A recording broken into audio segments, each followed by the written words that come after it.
There's a history of America that's so hard to write. They're always just another level.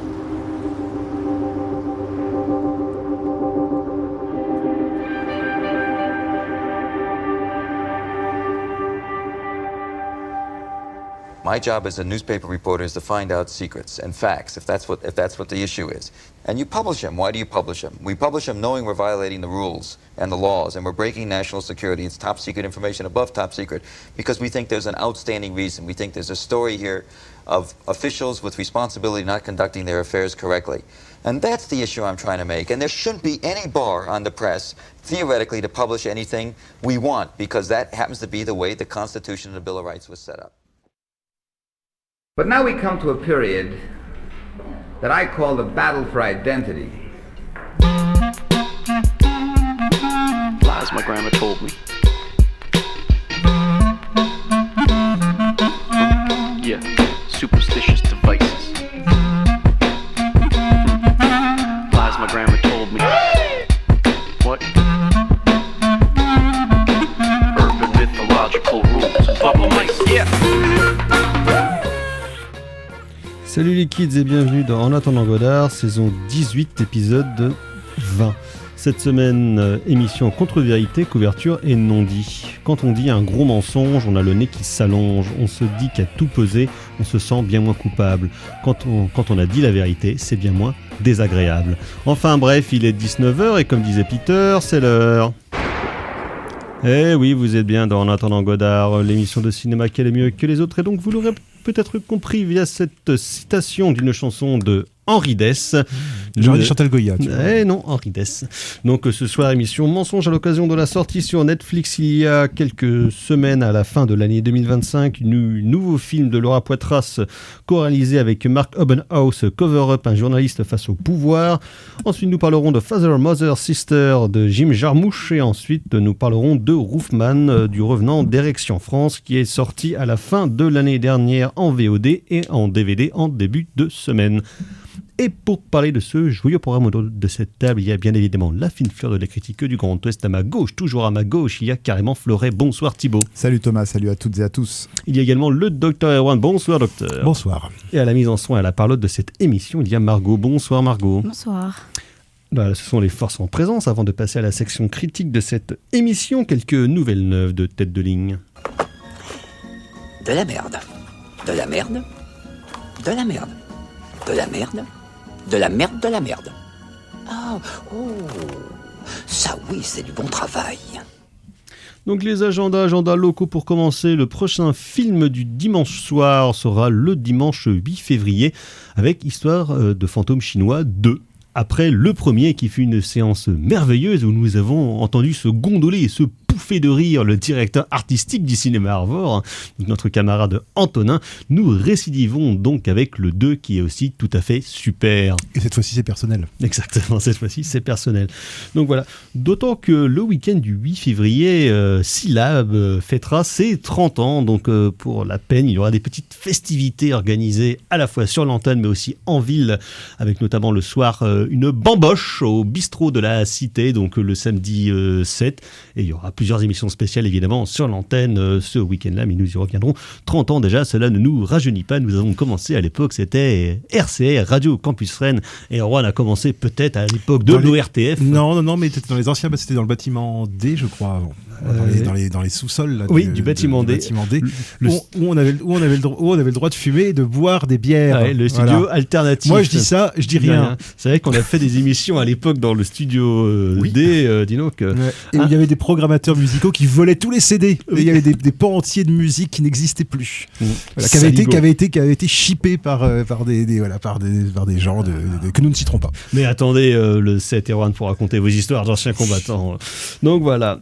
Sinon cette semaine, c'est donc le festival Télérama avec leur petite sélection de leurs films favoris de l'année. On l'a tous vu à peu près. Voilà, il y a le Kleberman de Safilo, le Paul Thomas Anderson, le Richard Linklater, le film d'Amélie Bonin, voilà. Il y a donc 7-8 films, peut-être 10, je ne sais pas d'ailleurs, qui passent au cinéma Arvor, au TNB, au Pathé, bref, dans tous les cinémas. Peut-être pas au Pathé, je sais rien. Non, c'est plutôt l'Arvor, c'est Arvor et TNB, je crois plutôt. Exactement. Sinon, toujours à l'Arvor, c'est ce vendredi, il y a une journée d'études co-organisée par notre camarade Jean-Baptiste Massuet autour de la mise en scène cinématographique des jeux vidéo. Donc il y aura une journée d'études à Rennes 2 qui sera suivie à 18h de la projection de Nick's Island, donc en présence d'un des deux metteurs en scène. Nous avions parlé ici rapidement l'année dernière lors du Top Parade. C'est un très chouette film, très très Jean-Baptiste Massuet, puisque donc c'est dans un monde ouvert où des gens ils vont à la rencontre d'autres gens. Ouais, c'est dans le monde de Daisy en fait, c'est ça. Qui est un jeu en ligne. Film tout à fait fascinant. Donc voilà, qui passera à 18h, qui n'était pas sorti, je crois, à Rennes à l'époque. Autrement, dans les sorties nationales, demain, le nouveau film de Olivia Assayas, qui après plusieurs films très très français, très très nombrilistes, très Assayas veine fin août début septembre, revient à sa veine un peu thriller politique. Thriller politique. Après notamment Carlos et West Network, là c'est le Mage du Kremlin, donc sur on va dire l'âme noire, de Vladimir Poutine, comment est-ce qu'il arrive au pouvoir. L'éminence grise plutôt. Éminence grise, voilà, c'est ça. Parce que l'âme noire, il n'a pas besoin d'avoir quelqu'un d'autre en fait. Oui, avec Joue de l'eau dans le rôle de Vladimir Poutine. Qui est assez bluffant. Enfin, moi j'ai vu 2-3 photos, j'avoue que c'est assez bluffant. Et le meilleur ami de Quentin Tarantino dans le rôle de l'éminence grise, donc Paul Dano, qui est son nouvel ennemi, que Quentin n'arrête pas de chier dessus en disant que c'est un des pires acteurs du monde. Vraiment. Alors moi en plus, j'aime pas du tout Paul Dano, mais pour le coup, j'ai plutôt envie de le défendre face à Tarantino. D'ailleurs, je pense que c'est plutôt pour des raisons extra cinématographiques. Ce gros troll, Tarantino. Moi, je dirais plutôt gros con, mais voilà. Sinon, demain sort le nouveau film de Chloé Zhao, qui après sa petite escapade chez Marvel avec Les Éternels revient au film Daughter avec Paul Mescal avec Hamnet. Donc, qui est basé sur un épisode de la vie de William Shakespeare à l'époque où il a perdu son fils qui s'appelait donc Hamnet, tout jeune, et comment voilà, dans la dèche, l'enfant, la crise, pourquoi pas. Why the fuck not. Ça a des très bons retours, en tout cas. Voilà. Ça fait 6 mois que j'en entends parler de ce film-là. Moi. Sinon, il y a un film d'horreur qui s'appelle Primate, avec des singes, vraisemblablement. Bah, c'est pour toi, ça. Oui, mais film d'horreur. Mais voilà, Primate. Pourquoi pas, je ne sais pas. Autrement, il y a un film qui s'appelle Grand Ciel, qui est plutôt pas mal, film d'anticipation avec Damien Bonnard, réalisé par Akihiro Hata. Voilà, bande-annonce intrigante. Il y a le nouveau film de Virgile Vernier, Imperial Princess. Je ne sais pas si ça va passer à Rennes, d'ailleurs, je n'ai pas vérifié, mais ça m'intrigue beaucoup, parce que c'est un metteur en scène très intéressant, le brave Virgile. Et autrement, pour vous, les mélomanes, il y a un film concert documentaire, Megadeth, Behind the Mask. Voilà, donc consacré au groove de Dave Mustaine. Voilà. Genre ringard, mais bon. C'est un documentaire ou c'est un live ? Je sais pas. C'est un live de 2026. Mais je pense Behind the Mask, c'est peut-être un peu les deux, tu vois. Voilà. Metallica va encore pas en prendre plein la gueule. Oui, mais bon, en même temps, il mérite. De toute façon, Megadeth et Metallica méritent d'en prendre plein la moule de manière générale. Donc voilà, nous parlerons pas du tout de ça la semaine prochaine. Peut-être évoquer le Assayas si je vois, ou sinon on le postponera. Peut-être que Simon l'Ancien sur Megadeth. Ouais. Alors personnellement, j'arrive pas à le voir. Non. Donc voilà, nous allons passer à la section critique de cette émission. Nous allons retourner dans un temps que les moins de 30 ans ne peuvent pas connaître, à l'époque des hauts faits du journalisme d'investigation américain. Et donc nous allons écouter tout de suite les nouvelles. All right, people, it's 2:00. I need budget lines in case anybody's threatening to commit an act of daily journalism.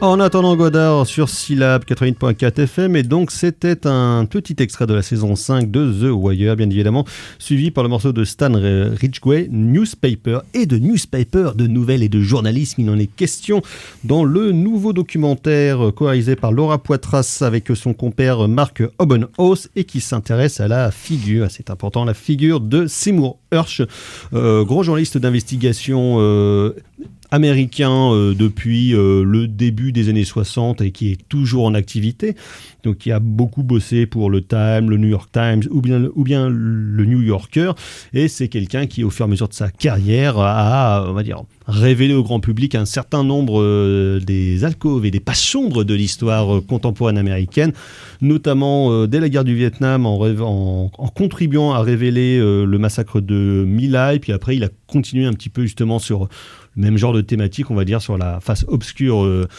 des différents gouvernements et de l'État américain avec l'usage des armes chimiques jusqu'au début des années 2000 avec les révélations sur le traitement des prisonniers à la prison de Abu Ghraib.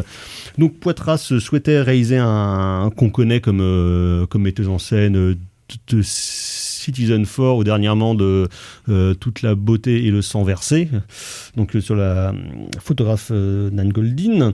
Et donc là, ça faisait une vingtaine d'années qu'elle souhaitait faire un film autour de la figure de Seymour Hersh. Celui-là a toujours refusé un petit peu d'avoir les honneurs d'un film où qu'on parle trop de lui. Il préfère plutôt qu'on parle de son travail et de sa manière de travailler, justement.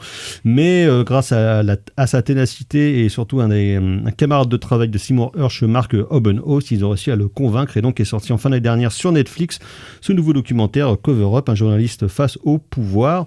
Et à la fois le film est passionnant et je trouve a des limites par la manière même dont Poitras et Obenhaus envisagent leur travail documentaire, notamment dans le cinéma de Laura Poitras, c'est assez récurrent, c'est-à-dire qui est en fait un truc extrêmement américain finalement dans la manière de mettre en scène des documentaires. C'est-à-dire que ce qui leur importe avant tout, leur point d'accroche dans le narratif de leur film, c'est d'avoir un personnage autour duquel vont se développer tout un tas de thématiques. Son documentaire sur Snowden, Citizen 4, c'était exactement ça.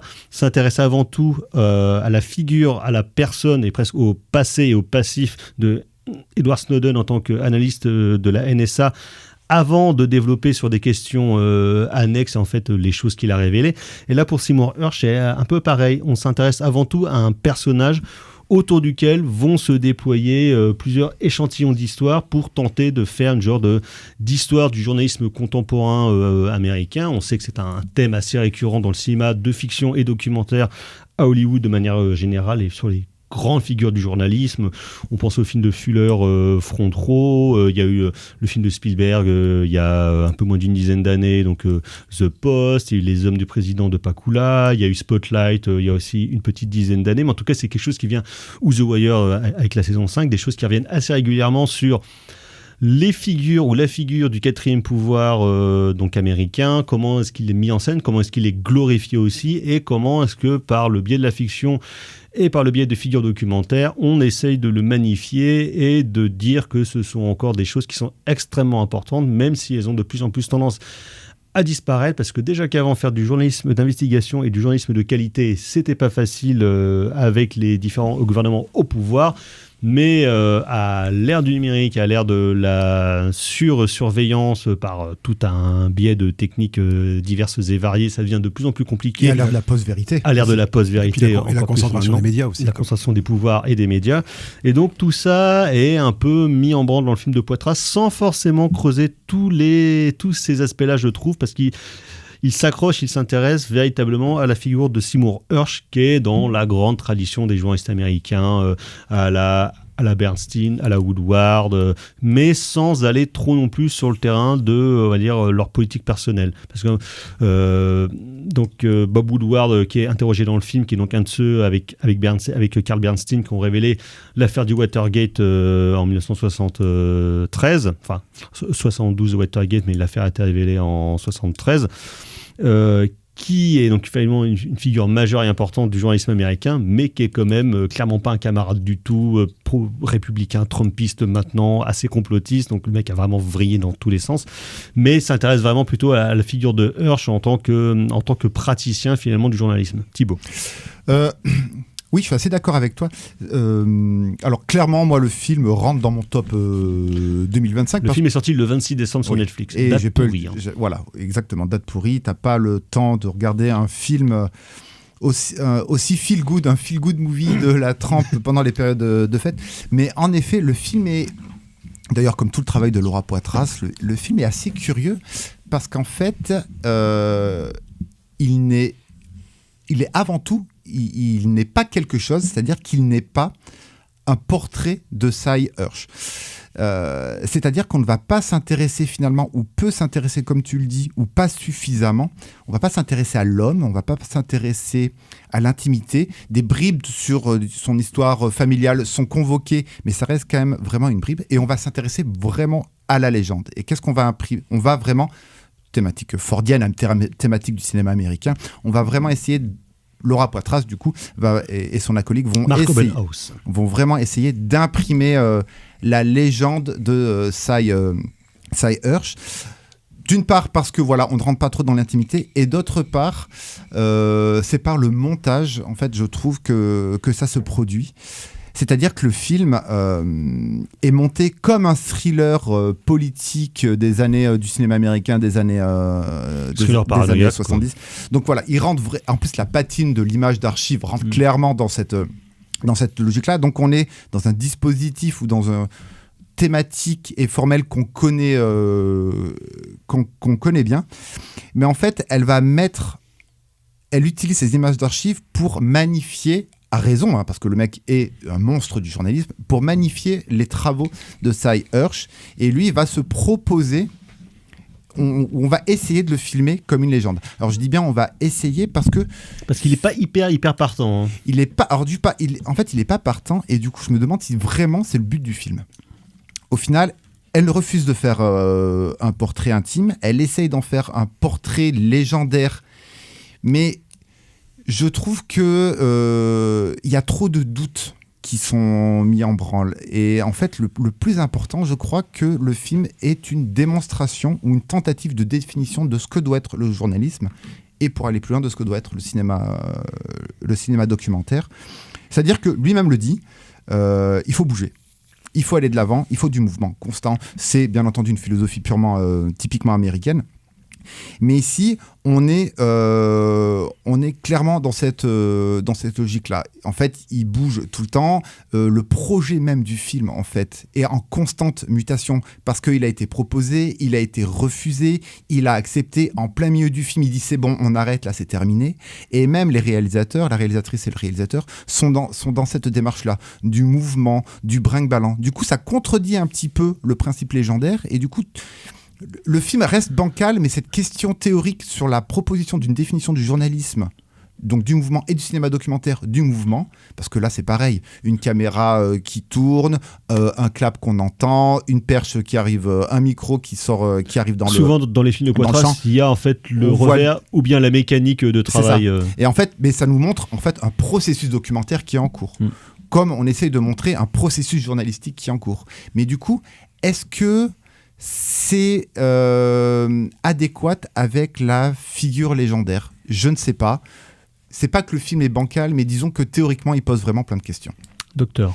Alors moi, j'ai pas ressenti du tout cet aspect imprimer la légende en fait, parce qu'en fait, moi, c'est un film déjà, moi je trouve qu'il ressemble beaucoup qui est très proche de Citizenfour, parce qu'en fait, c'est deux personnes. Ou de Risque, le film qu'elle a fait sur Julian Assange de WikiLeaks. Oui, parce qu'en fait, c'est des personnages qui sont des personnages de l'ombre, et qui n'ont pas du tout envie de prendre la lumière, et qui se retrouvent forcés quelque part de prendre la lumière. Donc il y a presque une histoire d'affrontement en fait avec le sujet du documentaire. Moi, c'est ça la partie que j'ai trouvé intéressante dans Citizenfour et que je trouve intéressante là. C'est-à-dire qu'au bout d'un moment, en fait, le Hirsch en fait se retrouve... Le sujet ne veut pas en être un. Alors, il veut pas en être un, et surtout, il a du mal à accepter que les autres pratiquent sur lui ce que lui a pratiqué sur les autres. Et moi, là, j'ai trouvé ça intéressant. Il y a une contradiction, en fait, chez Hirsch, c'est que Hirsch, il creuse, il gratte où ça fait mal, et il y a toute une scène comme ça où, justement, où il dit on arrête le tournage, parce qu'en fait, il lui sort des documents, il se dit mais comment vous avez pu avoir ces documents? Et en fait...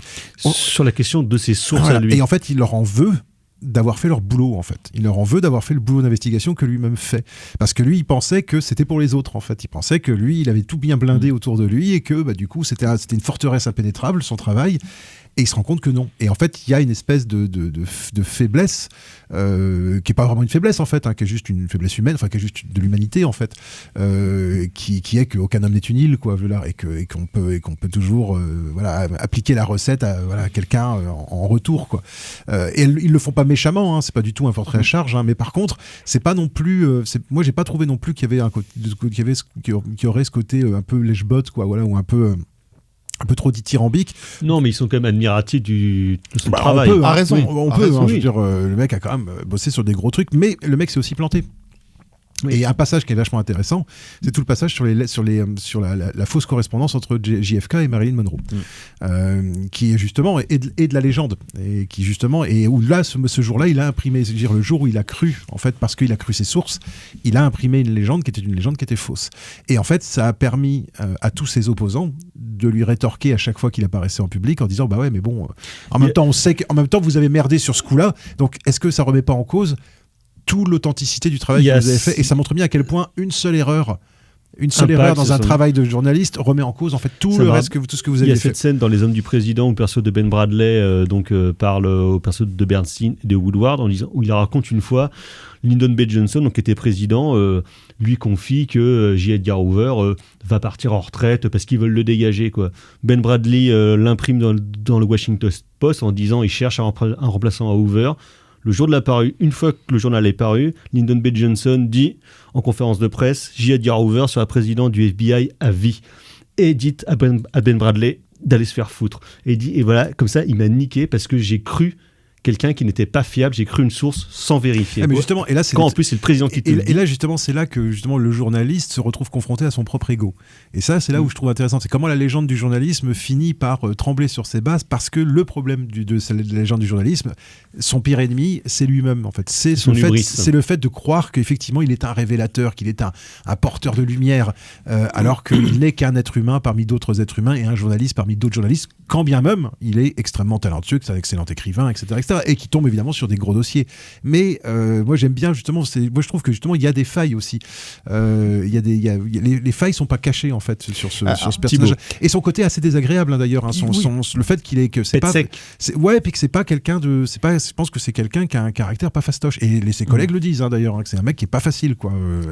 Et voilà, et qu'on peut être talentueux sans être forcément quelqu'un de sympathique. Ouais, je trouve justement que ces erreurs, alors il y a bien entendu il y a la correspondance. Ça le rend humain, moi je trouve en fait.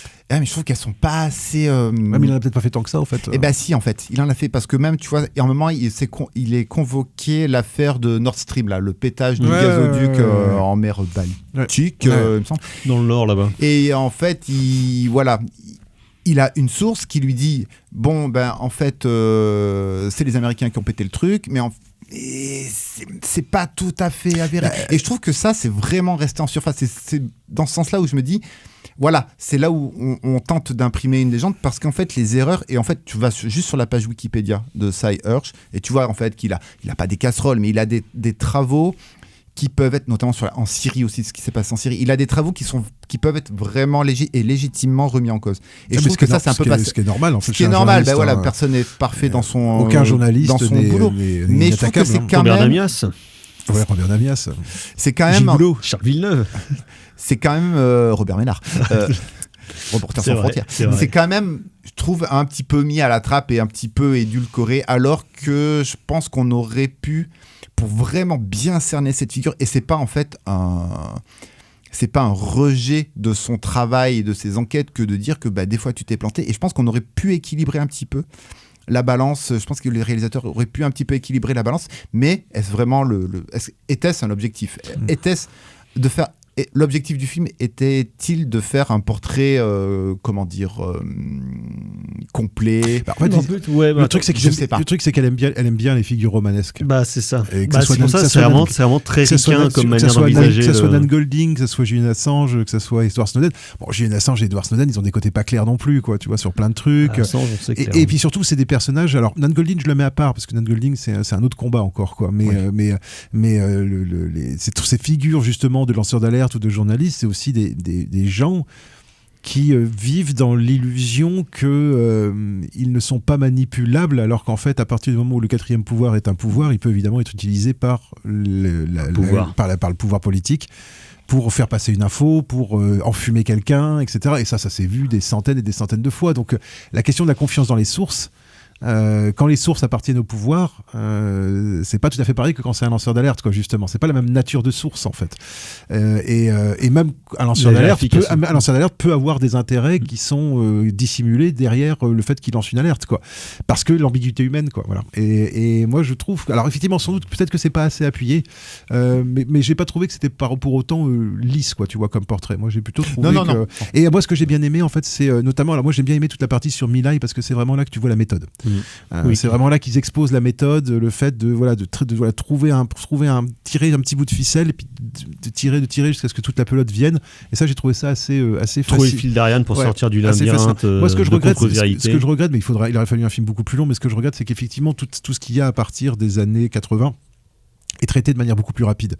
Abu Ghraib, etc.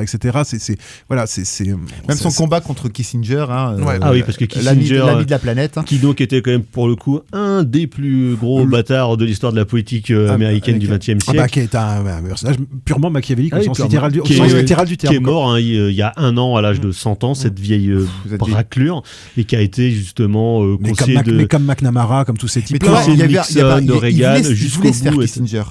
Et je pense que ça aurait été intéressant de creuser un petit peu ça, parce que voilà, tu veux imprimer une légende. Dick Cheney à côté, c'est il y a Milley, il y a Abu Ghraib qui sont vraiment deux. Et puis il a fait aussi tout ce qui est post-Watergate. Enfin voilà, il a quand même bossé sur des sujets extrêmement complexes, extrêmement importants. Et là, tu te dis, bon, j'ai envie de me faire Kissinger. Et puis en fait, pof, ça passe comme ci, comme ça, et en fait... Tout lui glissait dessus à Kissinger. Je trouve ça tellement dommage, en fait. Ça aurait été tellement intéressant de voir son combat, en fait, de comprendre son combat. Alors moi, j'avoue que c'était quelque chose que je savais pas, moi. Les liens entre Kissinger et le New York... Et c'est vrai que le New York... Alors, par contre, la légende du New York Times, par contre, est sacrément écornée dans ce film-là. Tu vois bien que le New York Times, ça n'a pas toujours été le grand journal qu'on imagine que c'est, quoi. Tu vois. Et d'ailleurs, dans les dernières années, le fait d'avoir viré ces caricaturistes, parce que du coup, ça faisait trop polémique. Le Post qui est racheté par Rupert Murdoch. Non, par Jeff Bezos.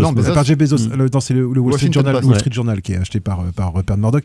Bon, il y a tout cet aspect-là aussi, quoi. Le fait que les grands titres américains aujourd'hui sont comme les studios américains de cinéma, c'est-à-dire comme en France, des antennes en fait de conglomérats beaucoup plus gros, avec des intérêts évidemment, notamment industriels, économiques. Mais c'est intéressant aussi, Erwan, ce que tu disais sur le fait que la deuxième partie s'intéresse ou plonge moins dans les sujets à partir des années 80, c'est parce que aussi c'est peut-être une impression qu'il y a moins de figures ou d'affaires de journalisme à partir du milieu des années 80, où justement ça baisse beaucoup.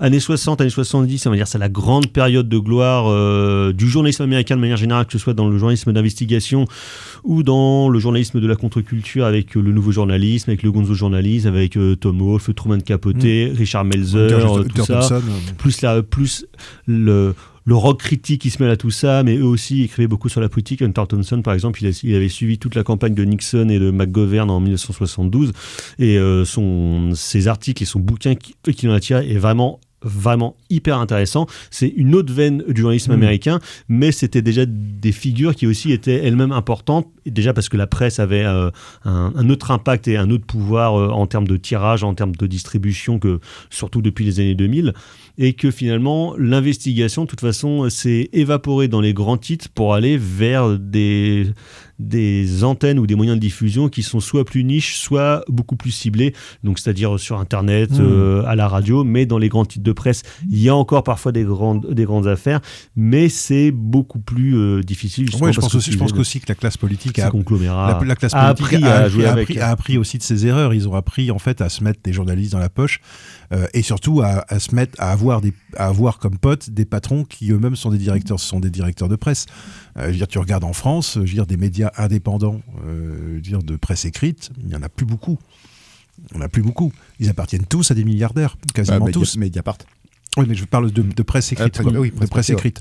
Ou même radio, il n'y en a pas. À part le Canard enchaîné, qui est encore une entité indépendante, mais qui elle aussi a une ambiguïté, puisque par exemple le Canard enchaîné, on sait très bien que c'est une sorte de canal pour l'armée française quand les généraux sont pas contents.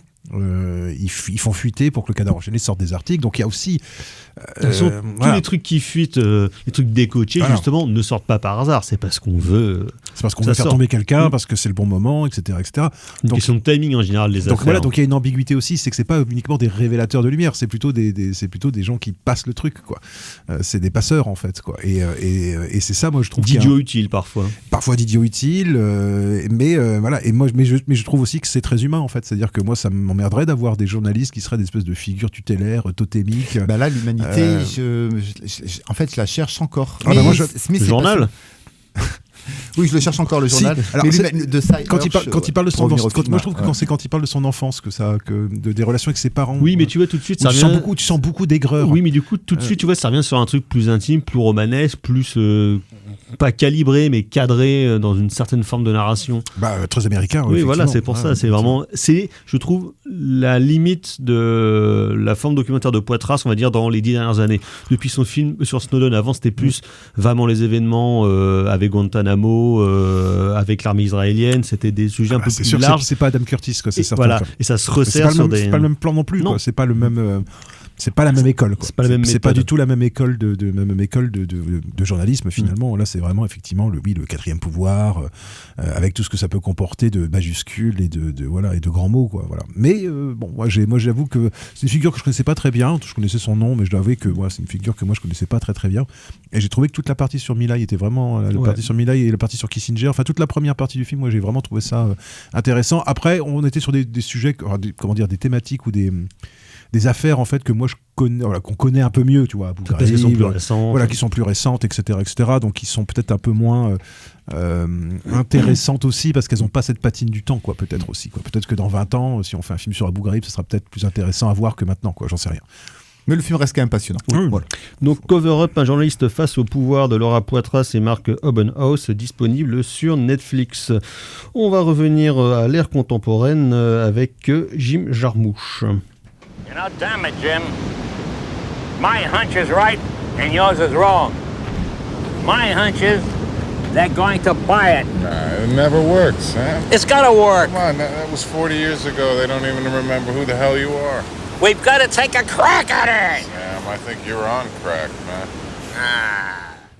Vous êtes toujours dans En attendant Godard sur Syllab, et donc c'était un extrait de Tigrero de Mika Kaurismäki où on entend Samuel Fuller qui discute avec Jim Jarmusch. C'était à la fois pour le plaisir d'entendre la voix de Samuel Fuller et parce que Jim Jarmusch donc jouait avec son pote Samuel Jarmusch, donc qui vient de nous sortir son nouveau film 6 ans après son dernier The Dead Don't Die, The Dead Don't Die, et qui donc a gagné le prix à la dernière Mostra de Venise. Donc Father, Mother, Sister, Brother, Harder, Better, Faster, Stronger, qui donc est un genre de film à sketch qui s'intéresse donc à différents personnages en 3 sections. Donc d'abord un fils et une fille avec leur papa, puis 2 filles avec leur maman, et enfin un frère et une sœur. Donc on retrouve des habitués de la bande de Jarmusch. Il y a Cate Blanchett, il y a Adam Driver, Tom Waits, Tilda Swinton. Non, pas Tilda Swinton.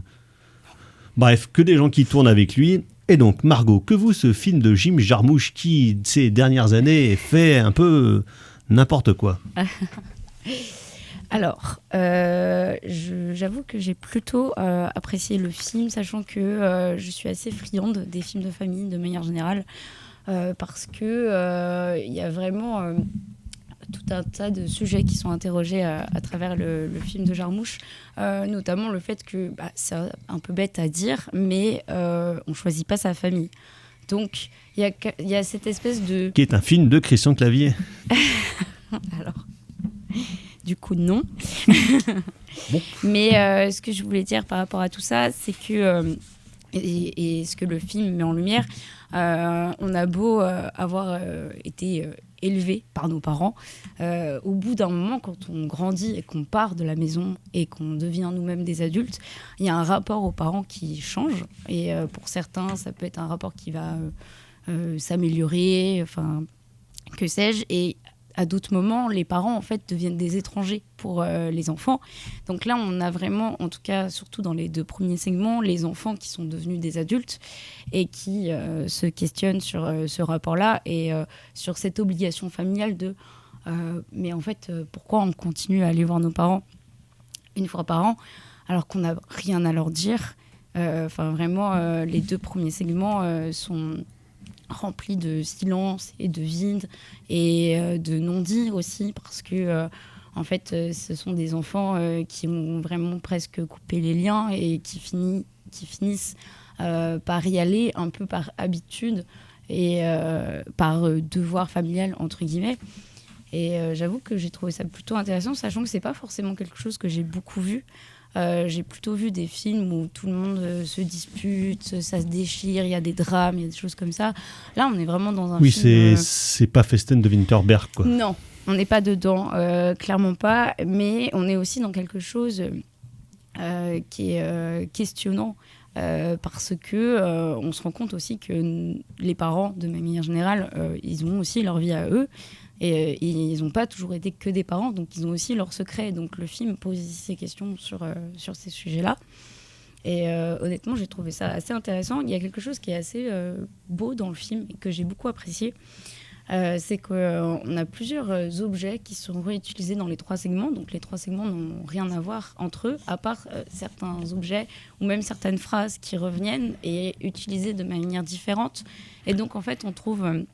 un symbolisme tout à fait différent à chaque fois. Par exemple, dans les 3 films, il y a quelque chose tout autour d'une Rolex, donc c'est un peu drôle en plus par rapport à ça, parce que, par exemple, le père porte une Rolex alors qu'en fait, ses enfants sont convaincus qu'il est fauché, donc ils sont interrogés par rapport à ça. Il y a un autre personnage dans le 2e segment où c'est la fille qui a un peu envie de frimer auprès de sa famille, et donc la Rolex, elle réapparaît dans ce but-là. Et en fait, dans le 3e, on est dans quelque chose de purement symbolique, où la Rolex, c'est un des rares héritages de la famille, et c'est un des rares objets que la famille a un peu gardé. Donc on est tout de suite dans un rapport qui est complètement différent. Et en fait, on en a plusieurs comme ça qui se regroupent. Donc par rapport à ça, j'ai trouvé ça assez intéressant. Et là où j'étais un peu déçue, on va dire, entre guillemets, c'est plus par rapport au dernier segment. Ce qui est un peu dommage, c'est que on est vraiment sur... pardon, je suis désolée. Des jumeaux qui viennent de perdre leurs parents et qui donc retournent dans l'ancien appartement, donc se rappellent d'anciens souvenirs de quand ils étaient petits. Et là, on est vraiment dans un rapport qui est beaucoup plus fluide, qui est beaucoup plus naturel, où il y a moins de gêne, il y a moins de malaise. Et en fait, ce segment-là, on a envie d'en profiter un petit peu plus, et on a envie de savoir où est-ce que ça va. Et au final, ça va nulle part, je trouve. Donc il y a vraiment, j'ai ressenti une fin pas finie. Et c'est plutôt là-dessus où j'ai été un peu déçue, où le film m'a un peu perdue, et j'ai trouvé ça dommage en plus que ça arrive à la fin. Je ne sais pas si c'est très... Non, mais si, de toute façon, Jarmusch, de manière générale, je trouve, a tendance à ne pas vouloir conclure ses films. Donc finalement, c'est assez logique, mais ça peut être aussi un peu systémique comme manière de faire, en tout cas dans son écriture, quoi. C'est ce qu'on trouvait aussi d'ailleurs dans ses autres, dans d'autres de ses films, notamment je pense à Night on Earth, qui est aussi un film à sketch, et où il y a vraiment des comment dire, c'est une cigarette. Ouais, voilà, où il y a une espèce d'inégalité volontaire en fait dans les différents segments, dans les différents segments, où tu as une espèce de côté toujours un peu déceptif.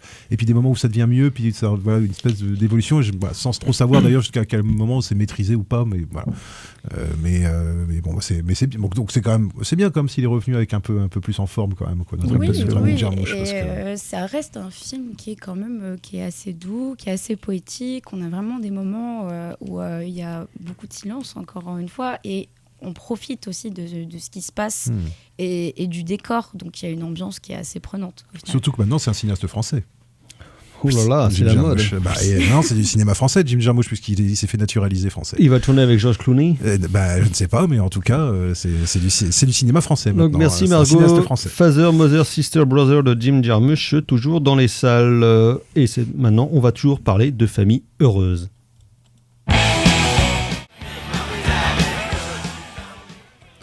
En attendant Godard sur Syllab 80.4 FM, et donc c'était les Ramones, ça faisait longtemps, hein, avec donc We Are Happy Family et 2 familles joyeuses. Il en est presque question dans Roofman, le nouveau long métrage de Direction France, dont on n'avait pas de nouvelles au cinéma depuis 2016 avec son Une vie entre 2 océans, mais il est réalisé en 2020, puis au moment du Covid.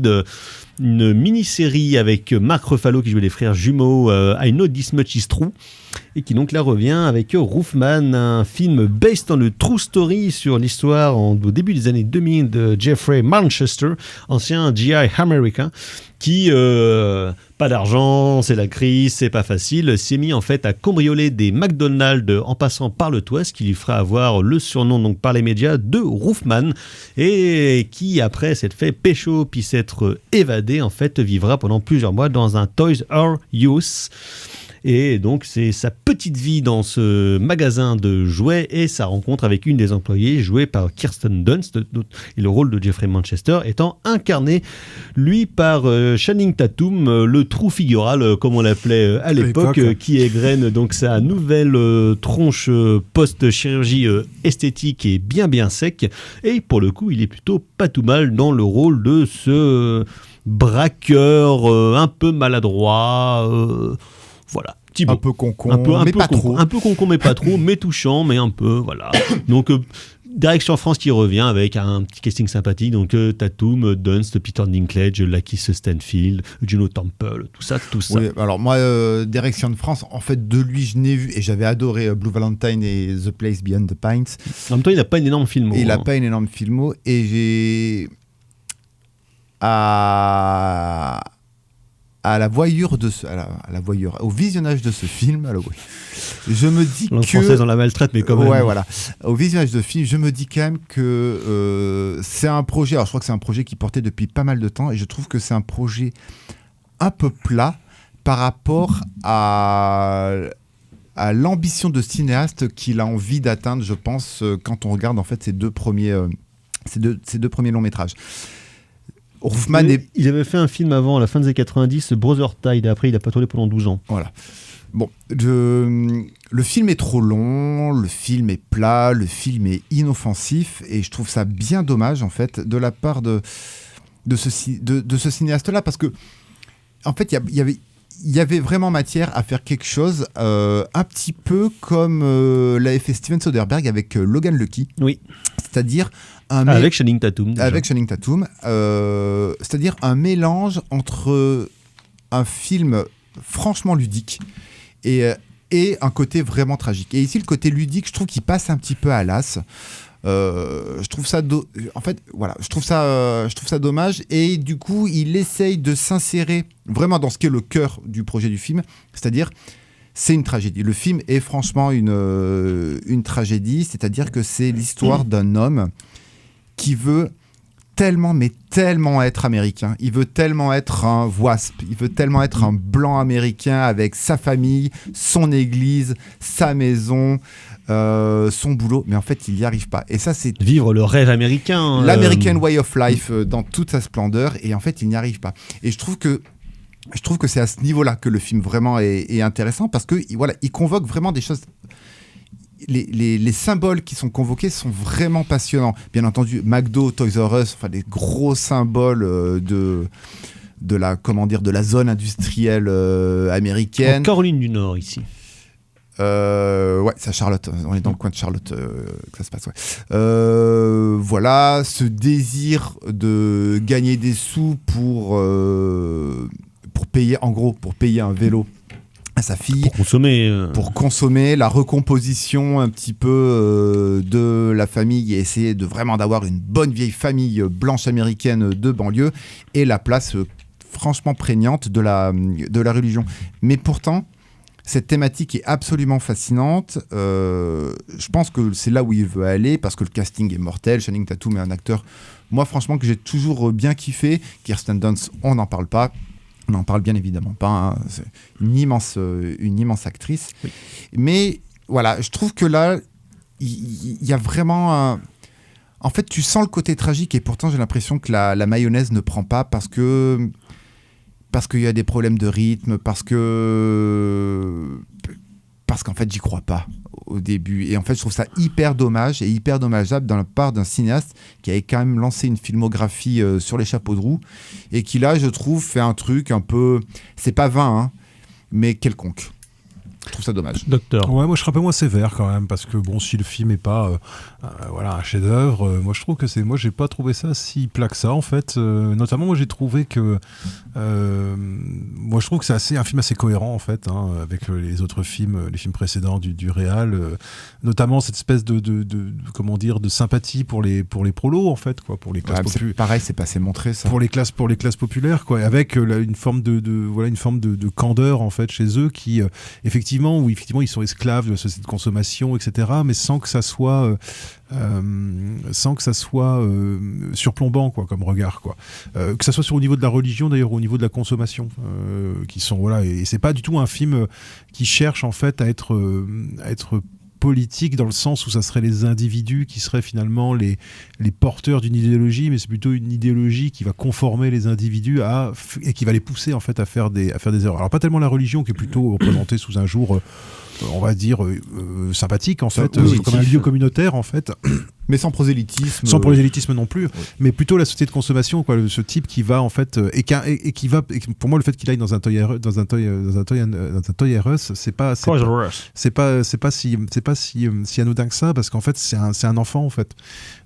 Lui-même c'est un enfant, c'est quelqu'un qui est très infantile en fait dans sa manière de voir le monde et dans sa manière justement de penser les questions de réussite et les choses comme ça. C'est quelqu'un qui est pas du tout mature en fait, et ça se voit dans la manière dont justement il se comporte dans le magasin, je veux dire, où il finit par se reconstituer une espèce de chambre d'enfant en fait cachée, avec des couettes Superman, des nounours. Et donc en fait c'est à la fois un personnage qui est intelligent parce que c'est un personnage qui est observateur et très observateur, voilà. C'est sa grande qualité. C'est sa grande qualité et c'est un personnage qui est absolument pas cynique, mais c'est aussi un personnage qui est un menteur compulsif, qui est un manipulateur. Et moi j'ai bien aimé justement la manière dont Channing Tatum en fait incarne en fait cette espèce de paradoxe de mec qui est comme un enfant et qui ment quelque part comme un enfant en fait, qui pense que tout va se finir par bien s'arranger, parce que quand on est enfant on se dit que rien n'est jamais vraiment grave en fait, quoi, et qui prend pas conscience qu'il fait souffrir les autres, et qu'il est en fait un adulte, quoi. Et ça, moi j'ai trouvé ça plutôt bien, moi, ce rapport à l'infantilisme du personnage, sans justement ni le surpsychologiser ni le mépriser pour ça. Et il y a un autre aspect, moi, que j'ai bien aimé dans le film, alors là, qui est plus sur la mise en scène. Moi, j'ai trouvé qu'il y avait quand même un truc vachement intéressant sur la matière sonore. Et notamment, il y a plein de passages, en fait, avec tout un boulot de mixage, en fait, où les sons vont être, il y a des sons qui vont être isolés, enfin, il va faire baisser il va supprimer certaines couches sonores, etc., quand il a besoin de plus de rentrer dans la tête des personnages. Et en fait, il y a plein de trucs qui, moi, je trouve, sont dits par le son, en fait. Et ça, moi, j'ai trouvé plutôt pas mal, en fait. Moi, j'ai trouvé ça plutôt pas mal, assez original, et pour le coup, assez poussé. Et effectivement discret, mais moi, j'ai trouvé que ça fonctionnait pas mal. Il y a une scène, notamment dans l'église, où tu vois bien qu'il est en train de prendre conscience qu'il est en train de faire de la merde, en fait. Et il y a tout un truc avec le chant religieux, en fait, qui se met à baisser d'intensité, où il y a seulement certaines voix qui surnagent, etc. Et je trouve que ça, il y a un traitement un peu symbolique, en fait, un peu psychologique de la bande sonore, moi, que j'ai trouvé plutôt intéressant, quoi. Après, il y a quelque chose qui me gêne un petit peu, c'est par rapport au générique de fin. Oui, mais donc c'est based on a true story, oui. Et puis il faut que tu mettes un peu les photos de. C'est assez commun, c'est un peu énervant. Mais je trouve que ça dessert un petit peu. Ouais, mais moi aussi je trouve chaque fois ça m'énerve quand on te ramène les personnages réels qui vont intervenir face caméra, dire oui mais il était comme ça, en fait il était sympa. Ouais, je trouve ça un peu tard. En fait, je trouve ça facile, je trouve ça tarte à la crème, alors que Science France nous avait proposé des films qui étaient justement peu faciles. Blue Valentine, c'est un film. The Place, c'était un film très surprenant, justement parce qu'au milieu du film il y avait une véritable bascule. Il y avait une bascule. Et par contre, en t'écoutant, c'est vrai que dans The Place, il y avait aussi cette espèce de simplicité, il y avait d'infantilisme du personnage, qui est une espèce qui est un artiste de cirque. Il y avait une candeur. La candeur populaire ou la candeur prolétaire était, je trouve, beaucoup mieux mise en avant dans The Place Beyond the Pines qu'ici. Voilà, où j'ai trouvé le film quasi presque artificiel. Mais ça, par contre, si on se souvient de la bascule dans The Place Beyond the Pines, après il y a quelque chose, il y a un discours en fait un petit peu sur le déterminisme social, et ça rejoint un petit peu ce que tu disais, voilà, sur il y a une espèce de déterminisme où en fait la structure est vraiment beaucoup plus forte que l'individu. Et puis l'idée de l'environnement, c'est-à-dire que l'idée que des gens parce que c'est un film où on passe que de pavillon en zone industrielle, en zone commerciale en fait, donc on voit rien d'autre que des pavillons et des zones commerciales, quoi. Donc en fait, c'est une espèce d'Amérique de la médiocrité presque visuelle, en fait, et qui n'est que sur, justement... Saint-Jacques de la Lande, quoi. Alors, on va pas dire du mal des gens de Saint-Jacques, quand même, quoi. Voilà. Néanmoins. Mais non, mais par contre, voilà, cette espèce d'Amérique pavillonnaire, en fait. Bah, c'est l'Amérique suburbaine. Voilà, et qui du coup est un peu vide de sens aussi parce qu'elle est pavillonnaire, et donc en fait le rêve pavillonnaire. Voilà, la part de médiocrité qu'il y a chez le personnage, c'est aussi la part de médiocrité de ce monde-là d'une manière générale, et qui est pas tellement liée aux individus. Les pavillons de complaisance. Voilà, mais qui est plutôt lié en fait, aussi à l'environnement, comment l'environnement agit en fait sur des êtres humains. Alors ouais, c'est pas très développé non plus, hein, mais voilà, moi j'ai pas, sans trouver le film exceptionnel, moi j'ai regardé ça sans déplaisir, moi personnellement. Donc Roofman de Direction France, disponible sur Prime Video. On va passer au coup de cœur. C'est nul, nul, nul, nul. Aucun goût. No taste. Goût de chiotte. Les coups de cœur carrément Floret. Alors moi, ça va être un film d'animation français sorti en 2020, Calamity, une enfance de Martha Jane Canary, réalisé par Rémi Chaillet. Un biopic autour de la jeunesse de Calamity Jane, un biopic qui a absolument tout compris à la mythologie américaine pour nous faire ressortir un personnage d'une puissance rare, et surtout un traitement des couleurs absolument éblouissant, un film d'une toute beauté. Des aventures, en veux-tu, en voilà. Il y a même, bien entendu, le passage du convoi dans la rivière. Ça fera plaisir à Simon le Jeune. Voilà, un film à voir et à montrer à tous les âges de 7 à 77 ans. Merci, docteur. Alors, un autre film pour tous les âges de 7 à 77 ans, c'est Sisu 2, Road to Revenge. De Jamie Highlander. Exactement, donc film finnois. Finlandais, voilà, un film finlandais qui... on avait parlé du premier. On avait parlé du premier, qui reprend donc voilà le personnage, un ancien des forces spéciales finlandaises, qui est du genre un peu ronchon. Dans le premier, il tuait la moitié de l'armée allemande, nazie, et là, la moitié de l'armée soviétique. C'est ça. Et en fait, donc le premier était, on en parlait tout à l'heure, le premier était une sorte de slasher inversé où le tueur invincible, c'était le héros. Et alors là, ça devient... moi, je m'attendais à ce que ce soit vraiment une pure répétition, et en fait, non, ils vont dans une autre direction, c'est-à-dire qu'ils vont dans une direction qui, au bout d'un moment, devient purement burlesque et qui devient presque Tex Avery, en fait. C'est-à-dire avec des personnages qui se prennent des trucs dans la gueule, mais complètement dingue, et avec des machins gros comme... Alors je te dis, voilà, donc on fait voler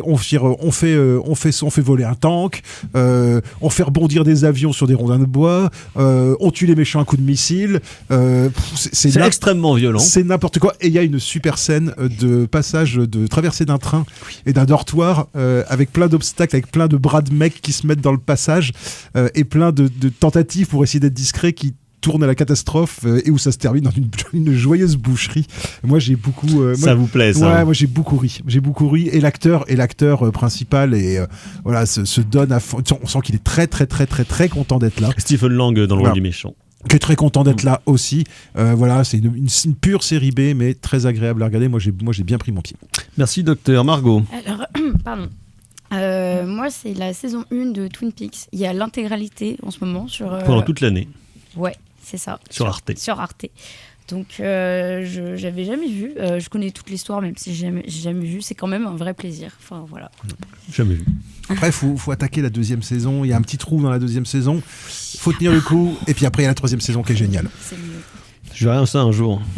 Merci Margot. Sinon, toujours sur Arte. J'ai pas vu grand chose cette semaine, mais j'ai juste profité pour revoir enfin dans des belles copies, après avoir passé des années à se taper des DVD rip de merde de la période pompidolienne de Claude Chabrol. Donc j'ai revu 2 de ses meilleurs chefs-d'œuvre, La femme infidèle et juste avant La nuit avec Bouquet et Audran. C'est toujours merveilleux. À l'époque, Chacha était clairement l'un des meilleurs en France. Ces films et Bouquet est toujours super bon pour jouer les saloperies humaines. Et Audran est toujours magnifique. Donc voilà, Chacha, c'était vraiment le plus fort.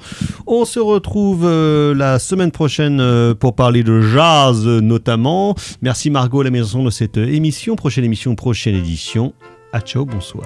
Salut.